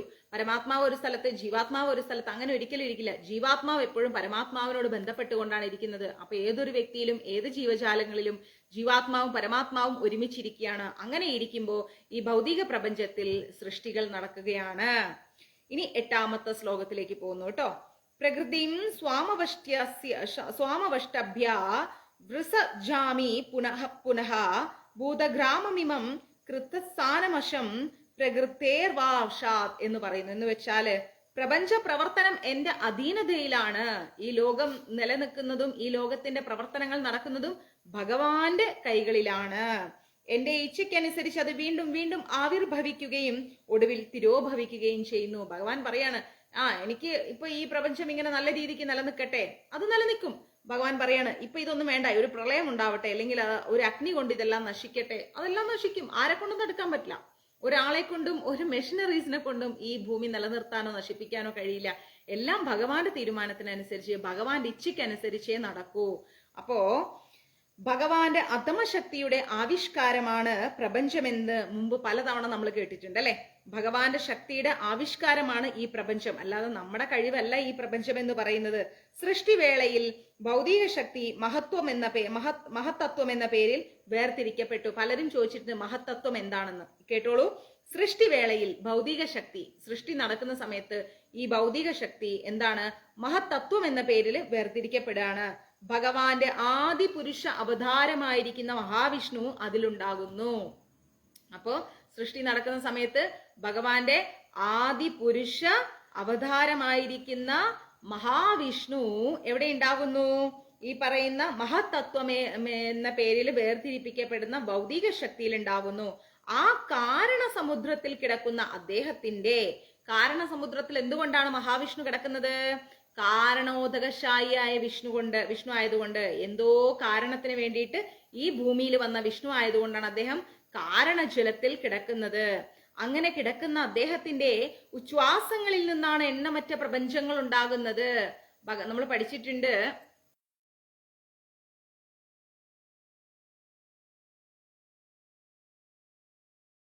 അപ്പോ എണ്ണമറ്റ ആ ഒരു പ്രപഞ്ചം, എത്രയോ അനേക കോടി പ്രപഞ്ചങ്ങളാണ് ഭഗവാന്റെ ആ സൃഷ്ടിയിൽ നിന്ന് ഉണ്ടാവുന്നത് അല്ലെ. കാരണജലത്തിൽ കിടക്കുന്ന കാരണോദകശായി ആയിരിക്കുന്ന ഭഗവാൻ. വേദിക് കോസ്മോളജിയാണ്, നേരത്തെ നിങ്ങൾ ഇത് പഠിച്ചിട്ടുണ്ട്. അറിയാത്തവർക്ക് വേണ്ടി മാത്രം പറയുന്നു. അപ്പോ എന്താ പറയാ ഷൈജേട്ടാ, അപ്പോ എന്താ പറയുന്നത്, കാരണജലത്തിൽ കിടക്കുന്ന കാരണോദകശായി ആയിരിക്കുന്ന വിഷ്ണു ശ്വസിക്കുന്ന സമയത്ത് ശ്വാസോച്ഛ്വാസം നടക്കുമ്പോ അദ്ദേഹത്തിന്റെ രോമകൂപങ്ങളിൽ നിന്ന് എന്താ ഉണ്ടാവുന്നത്? ഇഷ്ടംപോലെ ബ്രഹ്മാണ്ടങ്ങൾ ഉണ്ടാവുകയാണ്. നമ്മളിപ്പോ ശ്വാസം ഉള്ളിലേക്ക് എടുക്കുകയും ശ്വാസം പുറത്തേക്ക് വിടുകയും ചെയ്യുന്ന സമയത്ത് നമ്മുടെ രോമകൂപങ്ങളിൽ നിന്ന് ഇഷ്ടംപോലെ ബ്രഹ്മാണ്ടങ്ങൾ ഇങ്ങനെ ബോള് പോലെ പോവാണ്. നിങ്ങൾ ഗൂഗിളിൽ കയറി സെർച്ച് ചെയ്താൽ മതി, കാരണോദകശായിയായ വിഷ്ണു എന്ന് സെർച്ച് ചെയ്ത് കഴിഞ്ഞാൽ നിങ്ങൾക്ക് അറിയാൻ പറ്റും. ഒരു ജലത്തിൽ ഇങ്ങനെ ഭഗവാൻ കിടക്കുന്നുണ്ട്. ആ കിടന്നുകൊണ്ട് അദ്ദേഹത്തിന് ചുറ്റും ഇങ്ങനെ കുറെ ബോളുകൾ പോലെയുള്ള ചിത്രം കാണാൻ പറ്റും വേദിക് കോസ്മോളജിയുടെ. അതാണ് കാരണോദകശായിയായ വിഷ്ണു. അപ്പൊ അദ്ദേഹത്തിന്റെ ശ്വാസം ഉള്ളിലേക്ക് എടുക്കുകയും പുറത്തേക്ക് വിടുകയും ചെയ്യുമ്പോ എന്താ ഉണ്ടാവുന്നത്? ഓരോരോ ശ്വാസോച്ഛ്വാസങ്ങളിൽ നിന്ന് അനേകായിരം ബ്രഹ്മാണ്ടങ്ങൾ ഉണ്ടായിക്കൊണ്ടിരിക്കുകയാണ്. എണ്ണമറ്റ പ്രപഞ്ചങ്ങൾ ഉണ്ടായിക്കൊണ്ടിരിക്കുകയാണ്. ബോള് പോലെ. ഓക്കെ, ഓരോ പ്രപഞ്ചത്തിലും ഗർഭോദകശായിയായ വിഷ്ണുവിന്റെ രൂപത്തിൽ ഭഗവാൻ വീണ്ടും പ്രവേശിക്കുകയാണ്. ഒരു വലിയ ബോള്. ഓക്കെ, ആലോചിച്ച് നോക്ക, ഇമാജിൻ ചെയ്ത് നോക്ക. ഒരു വലിയ ബോള്. ആ ബോള് ആരിൽ നിന്നാ വന്നത്? കാരണോദകശായിയായ വിഷ്ണുവിന്റെ രോമത്തിൽ നിന്ന്. ഈ ഒരു രോമത്തിൽ നിന്നാണ് ആ ഒരു ബോള് വരുന്നത്. അത് ഒരു ബ്രഹ്മാണ്ടമാണ്. ഓക്കെ, ആ ബ്രഹ്മാണ്ടത്തിന്റെ ഉള്ളിലേക്ക് അടുത്ത വിഷ്ണു കയറുകയാണ്. ആ കയറുന്ന വിഷ്ണു ആണ് ആര്? ഗർഭോദകശായിയായ വിഷ്ണു. അതുകൊണ്ടാണ് ഭഗവാൻ മുൻപേ പറഞ്ഞത് ബൃഹസ്യ എന്ന് പറഞ്ഞത്. ഞാൻ ഒന്നാണെങ്കിലും അനേക രൂപങ്ങൾ കൈക്കൊള്ളും എന്ന് പറഞ്ഞത്. അപ്പോ ഭഗവാൻ ഓരോരോ ബ്രഹ്മാണ്ടങ്ങൾക്കുള്ളിലേക്കും കയറുകയാണ്. എത്രയോ കോടിക്കണക്കിന്, അഖില കോടി ബ്രഹ്മാണ്ഡ നായകൻ എന്ന് ഭഗവാനെ വിളിക്കാൻ അതാണ് കാരണം.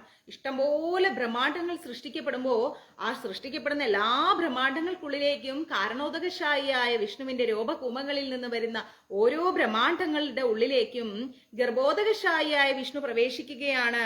അങ്ങനെയാണ് ഓരോ പ്രപഞ്ചവും സൃഷ്ടിക്കപ്പെടുന്നത്. മനസ്സിലായില്ലേ? ഭൂമി മാത്രമല്ല നമ്മൾ കണ്ടിരിക്കുന്നത്, ഈ ഭൂമി മാത്രമാണ്. ഇതേപോലെ അനേക കോടി ബ്രഹ്മാണ്ഡങ്ങളുണ്ട്.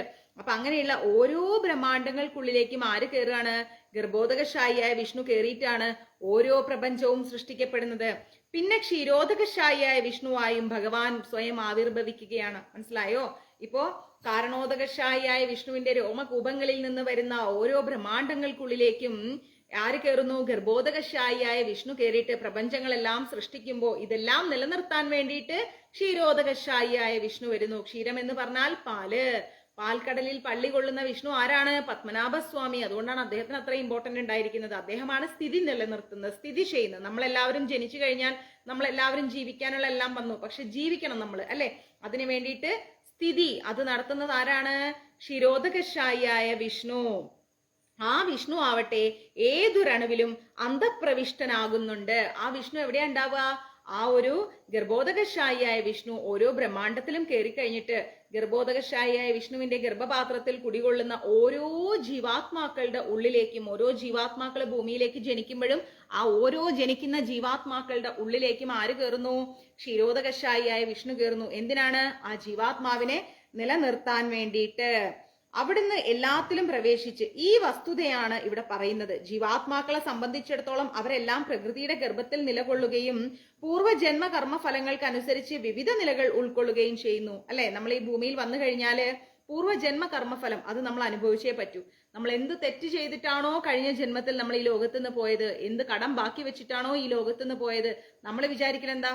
ഓ, ഞാൻ വാങ്ങിച്ചു, ഇനി കൊടുക്കേണ്ട കാര്യമില്ല, അതവിടെ കഴിഞ്ഞു. അങ്ങനെയല്ല. ആ കടം തീർക്കാൻ നിർബന്ധമായിട്ടും ഈ ഭൂമിയിലേക്ക് നമ്മൾ വരണം. വരുത്തുമെന്നുള്ളതിൽ യാതൊരു തർക്കവുമില്ല. അപ്പോ ആ ഒരു കടം തീർക്കുന്ന അവസ്ഥയാണ് നമ്മൾ പൂർവ്വജന്മ കർമ്മഫലം എന്ന് പറയുന്നത്. കഴിഞ്ഞ ജന്മത്തിൽ നമ്മൾ എന്ത് ചെയ്തിട്ട് പോയോ അത് ഈ ജന്മത്തിൽ നമ്മൾ അനുഭവിക്കുന്നതിനെയാണ് പൂർവ്വജന്മ കർമ്മഫലം എന്ന് പറയുന്നത്. അപ്പോ നമ്മൾ ഒറ്റ കാര്യം വേദിക് കോസ്മോളജിയിൽ പഠിക്കേണ്ടത്, കാരണോദകശായിയായ വിഷ്ണു കാരണജലത്തിൽ കിടന്നുകൊണ്ട് അദ്ദേഹത്തിന്റെ ശ്വാസോച്ഛ്വാസത്തിൽ നിന്ന് അനേക കോടി ബ്രഹ്മാണ്ഡങ്ങൾ ഉണ്ടാവുന്നു. ഈ അനേക കോടി ബ്രഹ്മാണ്ഡങ്ങളായിരിക്കുന്ന എല്ലാ ബ്രഹ്മാണ്ഡങ്ങൾക്കുള്ളിലേക്കും ഗർഭോദകശായിയായ വിഷ്ണു എൻട്രി ആവുന്നു. ഓക്കെ, ആ ബ്രഹ്മാണ്ടങ്ങൾക്കുള്ളിൽ പോകുന്ന ഗർഭോദകശായിയായ വിഷ്ണുവിന്റെ ഗർഭത്തിലാണ് സമസ്ത ജീവജാലങ്ങളും കുടികൊള്ളുന്നത്. അതുകൊണ്ടാണ് ഗർഭോദകശായിയായ വിഷ്ണുവിന്റെ നാഭിയിൽ നിന്ന് താമരപ്പൂ വന്നിട്ട് അതിൽ ആരിയ്ക്കുന്നത്? ബ്രഹ്മദേവൻ ഇരിക്കുന്നത്. ഓക്കെ, അപ്പോ ഈ ബ്രഹ്മദേവനാണ് സൃഷ്ടി നടത്തുന്നത്. ഈ സൃഷ്ടി നടത്തുന്ന ബ്രഹ്മദേവൻ നടത്തുന്ന ഈ സൃഷ്ടിയെ നിലനിർത്തുന്നത് ക്ഷീരോദകശായിയായ വിഷ്ണു. ഇതാണ് വേദിക് കോസ്മോളജിയുടെ ബേസ്മെന്റ്. ക്ലിയർ? അപ്പോ ഇങ്ങനെ നിലനിൽക്കുന്ന എല്ലാ ബ്രഹ്മാണ്ടങ്ങളിലും നിന്ന് വരുന്ന ഓരോ ജീവാത്മാക്കളും കഴിഞ്ഞ ജന്മത്തിൽ എന്ത് ചെയ്തോ ആ ജന്മത്തിന്റെ തുടർക്കഥയാണ് നമ്മുടെ ഓരോരുത്തരുടെയും ലൈഫ് എന്ന് പറയുന്നത്. അപ്പൊ നമ്മൾ ഓരോരുത്തരും ഈ ജന്മത്തിൽ എന്തനുഭവിച്ചാലും അത് പൂർവ്വജന്മ കർമ്മഫലമാണെന്നുള്ള വ്യക്തിബോധം നമുക്ക് ഉണ്ടാവണം. ഓക്കെ, അതനുസരിച്ച് വിവിധ നിലകള് നമ്മൾ കൈക്കൊണ്ടുകൊണ്ട് നമ്മൾ എന്ത് ചെയ്യണം? സംബന്ധിച്ചിടത്തോളം എന്താ മനസ്സിലാക്കേണ്ടത്? ഓരോ ജീവാത്മാക്കളുടെയും ഉള്ളിൽ ആരിയ്ക്കുന്നു? പരമാത്മാവിന്റെ രൂപത്തിൽ സാക്ഷാൽ ഭഗവാൻ ഇരിക്കുന്നുണ്ട്. അപ്പൊ ആ പരമാത്മാവിന്റെ രൂപത്തിൽ നമ്മുടെ ജീവാത്മാവിനോട് ചേർന്നിരിക്കുന്ന ഈ ഭഗവാനുമായിട്ടാണ് നമ്മുടെ ജീവാത്മാവ് കണക്ട് ആയിരിക്കുന്നത്. ക്ലിയർ? അങ്ങനെ ഇരിക്കെ അവരെല്ലാം പ്രകൃതിയുടെ ഗർഭത്തിൽ നിലകൊള്ളുകയാണ്. മനസ്സിലായില്ലേ? എല്ലാ ജീവാത്മാക്കളും പ്രകൃതിയുടെ ഗർഭത്തിൽ നിലകൊണ്ടുകൊണ്ട് പൂർവ്വജന്മ കർമ്മ ഫലങ്ങൾക്കനുസരിച്ച് വിവിധ തരത്തിലുള്ള നിലകൾ നിലകൊള്ളുകയും ചെയ്യുന്നു. ഈ ഭൗതിക പ്രപഞ്ചത്തിന്റെ പ്രവർത്തനം ഇവിടെ സ്റ്റാർട്ട് ചെയ്യാണ്. മനസ്സിലായില്ലേ? അപ്പോ വിവിധമായിരിക്കുന്ന അവസ്ഥകളിൽ ജീവജാലങ്ങളുടെ പ്രവർത്തനം സർഗാരംഭം മുതൽക്ക് തന്നെ തുടങ്ങുകയാണ്. ഓരോ ജീവജാലങ്ങളുടെ പ്രവർത്തനവും സർഗാരംഭം മുതൽ തന്നെ തുടങ്ങുകയാണ്. അവയെല്ലാം ക്രമേണ എന്ത് ചെയ്യുന്നില്ല? പരിണമിക്കുന്നില്ല, അവസാനിക്കുന്നില്ല. പ്രപഞ്ചത്തിന്റെ ആവിർഭാവത്തോടു കൂടി എന്താണ്? ഭിന്നവർഗങ്ങളിൽപ്പെട്ട ജീവികൾ, മനുഷ്യര്, മൃഗങ്ങള്, പക്ഷികള് ഇവയെല്ലാം സൃഷ്ടിക്കപ്പെടുകയാണ്. ഓരോരോ വ്യക്തികളുടെ കയ്യിലിരിപ്പ് പോലെയാണ് ഓരോരോ വ്യക്തികളും എന്ത് ചെയ്യുന്നത്? ഇങ്ങനെ ജന്മമെടുക്കുന്നത്. അങ്ങനെ ജന്മമെടുക്കുമ്പോൾ എന്താ സംഭവിക്കുന്നത്? ഒരുപാട് ജീവികൾ വന്നിട്ട് എന്തുണ്ടാവുന്നു? ഇങ്ങനെ ജീവിക്കുകയാണ്. ഇപ്പൊ നമ്മള് സത്യം പറഞ്ഞാൽ നമ്മുടെ കയ്യിലിരിപ്പുണ്ട്, മലത്തിലെ പുഴുവായിട്ട് പോലും നമ്മൾ ജനിച്ചിട്ടുണ്ട്. തുറന്നു പറഞ്ഞു കഴിഞ്ഞാല് നമ്മൾ ഈ ചുറ്റുപാട് കാണുന്ന എല്ലാ ജീവജാലങ്ങളായിട്ടും നമ്മൾ ജനിച്ചിട്ടുണ്ട്. നമ്മൾ ഒറ്റയടിക്ക് അങ്ങ് മനുഷ്യനായിട്ട് ജനിച്ച വ്യക്തികളൊന്നല്ല, നമ്മളെല്ലാം ആയിട്ട് ജനിച്ചിട്ടുണ്ട്. പശുവായിട്ടും ആനയായിട്ടും കുതിരയായിട്ടും എരുമയായിട്ടും പോത്തായിട്ടും പട്ടിയായിട്ടും കോഴിയായിട്ടും നായയായിട്ടും എല്ലായിട്ടും നമ്മൾ ജനിച്ചിട്ടുണ്ട്. കൃമികളായിട്ടും കണ്ണിൽ കാണുന്നതും കാണാത്തതുമായിരിക്കുന്ന എല്ലാ ജീവികളായിട്ടും നമ്മൾ മാറി അവസാനം നമുക്ക് കിട്ടിയിരിക്കുന്നതാണ് ഈ മനുഷ്യജന്മം എന്ന് പറയുന്നത്. കഴിഞ്ഞ പ്രളയകാലത്ത് ജീവാത്മാക്കൾക്ക് ഏതേത് ആഗ്രഹങ്ങൾ ഉണ്ടായിരുന്നോ അതേ ആഗ്രഹങ്ങൾ പുനരാവിഷ്കരിക്കപ്പെടുകയാണ്. മനസ്സിലായില്ലേ? ഈ യുഗം അവസാനിക്കുന്ന സമയത്ത് പ്രളയം ഉണ്ടാവും എന്ന് പറഞ്ഞല്ലോ. ബ്രഹ്മദേവന്റെ കാലം കഴിയുമ്പോൾ പ്രളയം ഉണ്ടാവും എന്ന് പറഞ്ഞല്ലോ. ആ പ്രളയം എന്താണ്? ആ പ്രളയം തീരുന്ന സമയത്ത് എല്ലാം പ്രളയത്തില് ഭഗവാന്റെ ഉള്ളിലേക്ക് പോകും. അങ്ങനെ പോയി കഴിഞ്ഞിട്ട് ആ സമയത്ത് എന്തൊക്കെ ജീവാത്മാക്കളുടെ ഉള്ളിൽ എന്തൊക്കെ ആഗ്രഹങ്ങൾ ഉണ്ടായിരുന്നോ ഈ ആഗ്രഹങ്ങളെല്ലാം ഫുൾഫിൽ ചെയ്യാൻ വേണ്ടി നമ്മൾ വീണ്ടും ഈ ഭൂമിയിലേക്ക് ജനിക്കുകയാണ്. ജീവാത്മാക്കൾക്ക് ഈ പ്രകൃതിയിൽ സ്വാധീനതയില്ല എന്നുള്ളത് അവശം എന്ന പദം കൊണ്ട് നമ്മൾ മനസ്സിലാക്കണം. ഒരു തരത്തിലുള്ള കണക്ഷൻസും ഒരു ജീവാത്മാക്കൾക്കും ഈ ഭൂമിയിലില്ല. എല്ലാം ഭഗവാന്റെ ഗുരുവായൂരപ്പന്റെ ഇച്ഛയ്ക്കനുസരിച്ചാണ് നടക്കുന്നത്. കഴിഞ്ഞുപോയ സൃഷ്ടികാലത്ത് അവരുടെ ജീവിതം എങ്ങനെയായിരുന്നോ അതേ അവസ്ഥ പുനരാരംഭിക്കുകയാണ്. ഇന്നലെ വരെ എന്തായിരുന്നോ അത് തന്നെ ഇന്ന് റിപ്പീറ്റ് ചെയ്യാണ്. ജീവിതം എങ്ങനെയോ അതേ അവസ്ഥ പുനരാരംഭിക്കുന്നു. അതും ഭഗവത് നിയോഗം കൊണ്ടാണ്. ഭഗവാന്റെ നിയോഗമാണ് ആ ജീവികൾ എന്ത് ചെയ്യുന്നു ഏത് ചെയ്യുന്നു എന്നുള്ളത്. ഓക്കെ, ഇതാണ് കൃഷ്ണന്റെ ഭാവനാതീതമായിരിക്കുന്ന പ്രഭാവം. അതുകൊണ്ടാണ് ഭഗവാൻ ചിരിച്ചുകൊണ്ടിരിക്കുന്നത്. ഭഗവാൻ അറിയാം നീ വന്ന് എന്റെ മുന്നിൽ പറയുന്നതൊന്നും കാര്യമില്ല, നീ ഇപ്പൊ അനുഭവിക്കുന്നതൊക്കെ നീ ബാക്കി വെച്ച മുമ്പേ കഴിഞ്ഞു പോയ ജീവിതത്തിന്റെ തുടക്കമാണ്. അന്ന് നീ എന്ത് ബാലൻസ് വെച്ചോ അതാണ് ഇന്ന് സ്റ്റാർട്ട് ചെയ്യുന്നത് എന്ന് അറിയുന്നത് കൊണ്ടാണ് സദാ ഭഗവാൻ ചിരിച്ചുകൊണ്ടിരിക്കുന്നത്. നമ്മൾ എന്താ വിചാരിക്കുക? നമ്മൾ എന്ത് പറഞ്ഞാലും ഭഗവാൻ ചിരിച്ചുകൊണ്ടിരിക്കുകയാണ്. ഭഗവാൻ ഒരു തരത്തിലും നമ്മളോട് റെസ്പോണ്ട് ചെയ്യുന്നില്ല. ഭഗവാൻ ഒന്നും ചിന്തിക്കാത്ത രീതിയിൽ ഒന്നും കാണാത്ത രീതിയിൽ ഇരിക്കുന്നു. നമ്മൾ ആ നടക്കിൽ ചെന്നതോ അല്ലെങ്കിൽ ഭഗവാനോട് റിക്വസ്റ്റ് ചെയ്തതോ പ്രാർത്ഥിച്ചതോ ഒന്നും ഭഗവാൻ കാണുന്നില്ല. എല്ലാം ഭഗവാൻ അറിയുന്നു. കാരണം എന്താ? എല്ലാ ജീവാത്മാക്കളും ഭഗവാന്റെ ഉള്ളിലാണ് സ്ഥിതി ചെയ്യുന്നത്. അതാണ് ഭഗവാന്റെ പ്രഭാവം എന്ന് പറയുന്നത്. വിവിധ വിഭാഗങ്ങളിൽപ്പെട്ട ജീവിവർഗത്തെ ഇങ്ങനെ സൃഷ്ടിച്ച ശേഷം അദ്ദേഹം അവയോട് ബന്ധം പുലർത്തുന്നില്ല താനും. മനസ്സിലായില്ലേ? ഇവയൊക്കെ സൃഷ്ടിച്ചിട്ട് ഭഗവാൻ എന്താ ചെയ്യുന്നത്? നിങ്ങൾ ജീവിക്കൂ, നിങ്ങളുടെ കർമ്മം ചെയ്യൂ എന്നാ പറയുന്നത്. ആ കർമ്മം നല്ലത് വേണോ ചീത്ത വേണോ എന്നുള്ളത് നമ്മളാണ് ഡിസൈഡ് ചെയ്യുന്നത്. കാരണം എന്താ? നമ്മൾക്കുള്ളിൽ നല്ലതുമുണ്ട് ചീത്തയുണ്ട്. എന്ത് കർമ്മം ചെയ്യണം, എന്താണോ നമ്മൾ ഡിസൈഡ് ചെയ്യുന്നത്, അത് നമ്മുടെ പൂർണ്ണ ഉത്തരവാദിത്തമാണ്. അല്ലാതെ ഒരിക്കലും ഭഗവാന്റെ തലയിൽ നമ്മൾ അത് കെട്ടിവെക്കണ്ട. അയ്യോ എനിക്ക് എന്തിനാ ഇത്രയും കഷ്ടം, എന്തിനാ കഷ്ടത്തിലേക്ക് പോണത്? ആ കഷ്ടത്തെ നല്ലതാക്കി ചിന്തിക്കൂ. ഈ ലോകത്ത് നിന്ന് പോകേണ്ടവരാണ്, കൊണ്ടുപോകാനുള്ളതൊന്നും ഈ ലോകത്തില്ല, എല്ലാം ഭഗവാന്റേതാണ് എന്ന വ്യക്തിബോധത്തോടു കൂടി മുന്നോട്ട് പോവുകയാണെങ്കിൽ പരാതികളില്ലാത്തൊരു ലോകത്ത് നമുക്ക് ജീവിക്കാം. ചാൻഡിങ്, സത്സംഗം, അതാണ് നമ്മൾ പറയുന്നത്. ശ്രവണം, കീർത്തനം, സ്മരണം, പാദസേവനം എന്ന് പറയാനുള്ള കാരണം അതാണ്. അതുപോലെ നമ്മൾ ജീവിക്കുകയാണെങ്കിൽ എന്ത് വേണം? നമ്മൾ ഇതേപോലെ സ്വസ്ഥമായിട്ട് ജീവിച്ചു പോകും. അതല്ല എങ്കിൽ ആഗ്രഹങ്ങളുടെ ഒരു വലിയ മലമുകളിൽ കയറി നിന്നിട്ട് പരാതിക്കെട്ടുമായിട്ട് നമ്മൾ കാലാകാലം ഇങ്ങനെ ജീവിക്കേണ്ടി വരും. അതുകൊണ്ട് തന്നെ ഭഗവാൻ അതിൽ പെട്ടുപോകുന്നില്ല. മനസ്സിലാകുന്നില്ലേ? നമ്മുടെ ഓരോ ആഗ്രഹങ്ങൾക്കുള്ളിലും ഭഗവാൻ പെട്ടുപോകുന്നില്ല. ഭഗവാൻ എന്താ ചെയ്യുന്നത്? നിങ്ങൾ ജീവിച്ചോളൂ എന്ന രീതിയിൽ ഭഗവാൻ മുന്നോട്ട് പോകും. അല്ലെങ്കിൽ നമുക്ക് എന്താ സംഭവിക്കുക? അയ്യോ ഞാൻ ഈ ചെയ്യുന്നതെല്ലാം തെറ്റായി പോയി എന്ന ബോധത്തോടു കൂടി നമ്മൾ കാലാകാലം ജീവിക്കണം. ആ ഒരു ജീവിതം നമുക്ക് ആവശ്യമില്ല. നമ്മൾ എങ്ങനെ ജീവിക്കേണ്ടതെന്ന് വെച്ച് കഴിഞ്ഞാൽ എല്ലാം ഭഗവാന്റെ ഇച്ഛയാണ്. അല്ലാണ്ട് ഒരിക്കലും നമ്മുടെ ആഗ്രഹങ്ങൾക്ക് അനുസരിച്ചല്ല നമ്മൾ ജീവിക്കുന്നത്. മനസ്സിലായോ? അങ്ങനെ ജീവിച്ചാൽ മതി. നമ്മൾ ഒരിക്കലും അല്ലാത്ത രീതിയിൽ നമ്മൾ ജീവിക്കരുത്. ക്ലിയർ? മനസ്സിലായോ?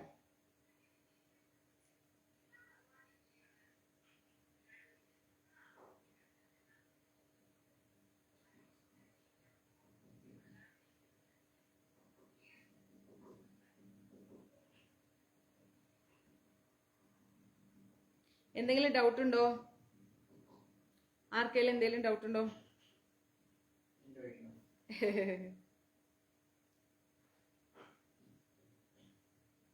എന്തെങ്കിലും ഡൗട്ട് ഉണ്ടെങ്കിൽ പെട്ടെന്ന് ചോദിക്കൂ. വേദിക് കോസ്മോളജി നന്നായിട്ട് പഠിക്കണം കേട്ടോ. വേദിക് കോസ്മോളജി പഠിച്ചിട്ടില്ല എന്നാണെങ്കിൽ നമുക്ക് ആകെ എന്താ പറയാ ഒരു കൺഫ്യൂഷൻ ആവും. വേദിക് കോസ്മോളജി വളരെ ഇമ്പോർട്ടന്റ് ആണ്. അത് എസ്പെഷ്യലി ഇസ്കോണിന്റെ വേദിക് കോസ്മോളജി അത് കംപ്ലീറ്റ് അറിഞ്ഞിരിക്കണം നമ്മൾ. ഓക്കെ?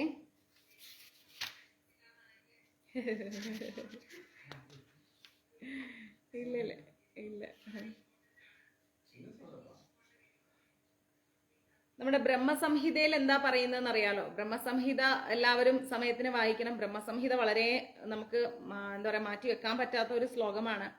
ബ്രഹ്മസംഹിതയിൽ ഭഗവാൻ പറയുന്ന കാര്യങ്ങൾ എന്ന് പറഞ്ഞാൽ അത് ശരിക്കും നിങ്ങൾ പഠിച്ചു കഴിഞ്ഞാൽ എന്താണ് ഒരു കൃഷ്ണ ഡിവോട്ടി അല്ലെങ്കിൽ അവരുടെ ലൈഫ് എങ്ങനെയാണ് പോകേണ്ടത് എന്നുള്ളതിന്റെ ഒരു 80% എങ്കിലും നമുക്ക് ബ്രഹ്മസംഹിതയിൽ നിന്ന് കിട്ടും.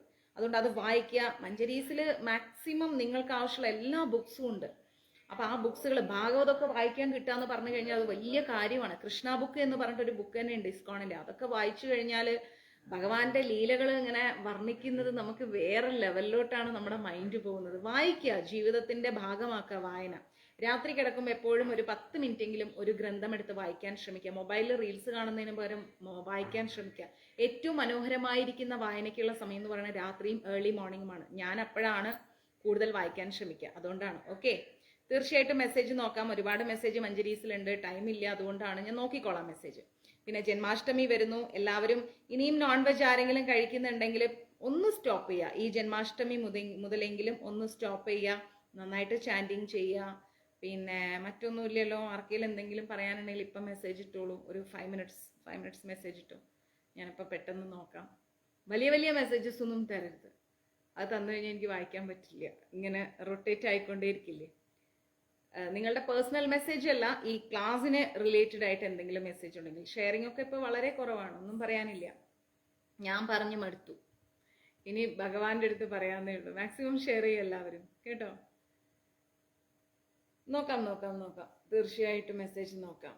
രാധേ. പിന്നെന്താ?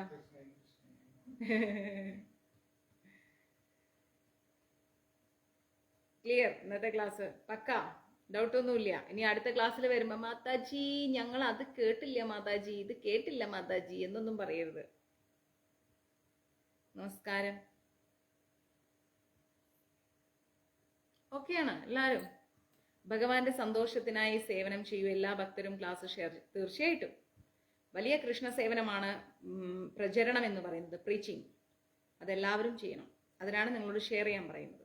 ഇപ്പം നമ്മൾ ഷെയർ ചെയ്ത് കഴിഞ്ഞാൽ നമ്മൾ അറിയാത്തൊരു ബ്ലെസ്സിങ് ഭഗവാനിൽ നിന്ന് നമുക്ക് കിട്ടും. പിന്നെ ഞാൻ എപ്പോഴും ക്ലാസ്സിൽ പറയുന്ന ഒരു കാര്യമുണ്ട്, മഞ്ജരീസിന്റെ റൂംസ് ആരെങ്കിലും ബുക്ക് ചെയ്യുന്നുണ്ടെങ്കിൽ ഗുരുവായൂർ വന്നിട്ട് എന്നെ വിളിക്കരുത്. ഇതൊരു ഹമ്പിൾ റിക്വസ്റ്റ് ആണ് മാതാജി, പെട്ടെന്നായിപ്പോയി ഞങ്ങൾ ഇറങ്ങുന്നത്, അതൊന്നും പറയരുത്. നേരത്തെ ബുക്ക് ചെയ്യുക, കൺഫേം ചെയ്യുക, നിങ്ങളുടെ റൂം നമ്പർ കൺഫേം ചെയ്തിട്ട് ഗുരുവായൂരിലേക്ക് പോവുക. ഫോൺ വിളിക്കണം. നാളെ ഞാൻ കുറച്ച് ഓട്ടത്തിലായിരിക്കും, എന്നാലും ഒന്ന് 2-3 കോൾസ് എമർജൻസി വന്നതും ഒന്ന് തിരിച്ച് വിളിക്കാനുണ്ട്. പലരും ഇങ്ങനെ കണ്ടിന്യൂസ് ആയിട്ട് വിളിച്ചൊരു 3-4 പേരുണ്ട്, അവരെ ഒന്ന് തിരിച്ച് വിളിക്കണം. നാളെ കുറച്ച് ബിസി ആയിരിക്കും, കാരണം ഒന്ന് മെസ്സേജുകളെല്ലാം നോക്കണം, അങ്ങനെയൊക്കെ. ലീലാമണി മാതാജി പോയോ ബാംഗ്ലൂരിൽ നിന്ന്? തിരിച്ചു പോയോ അതോ ബാംഗ്ലൂരുണ്ടോ? ആ, അടുത്ത ആള് പ്രീത മാതാജി, ക്ലാസ് കേൾക്കാൻ സാധിച്ചില്ല. ഓമനക്കുട്ടൻ തന്ന ട്രൈപോഡിലാണ് ഞാൻ ക്ലാസ് എടുത്തുകൊണ്ടിരിക്കുന്നത്. Thank you so much once again. Class കേട്ടാൽ എന്തൊരു സുഖമാണ്. ആഹാ, അതാണ് സത്സംഗം. താങ്ക് യു സുധാമ്മ, ഭഗവാന്റെ കാരുണ്യം, അത്രേ ഉള്ളൂ. അപ്പൊ ശരി, നമുക്ക് അടുത്ത ക്ലാസ്സിൽ കാണാം. ഓക്കെ, എന്തുണ്ടെങ്കിലും മെസ്സേജ് ഇടും. ഓക്കെ, ഹരേ കൃഷ്ണ, സർവം കൃഷ്ണ അർപ്പണമസ്തു. പ്രഭുപാദ് കി ജയ്, ഗുരു മഹാരാജ് കി ജയ്, രാധാ പവനപുരേഷൻ കി ജയ്. ഓം ശ്രീ മാത്രയേ നമഃ. എല്ലാവരും മാക്സിമം ഷെയർ ചെയ്യാം. ഓക്കെ, ശുഭരാത്രി.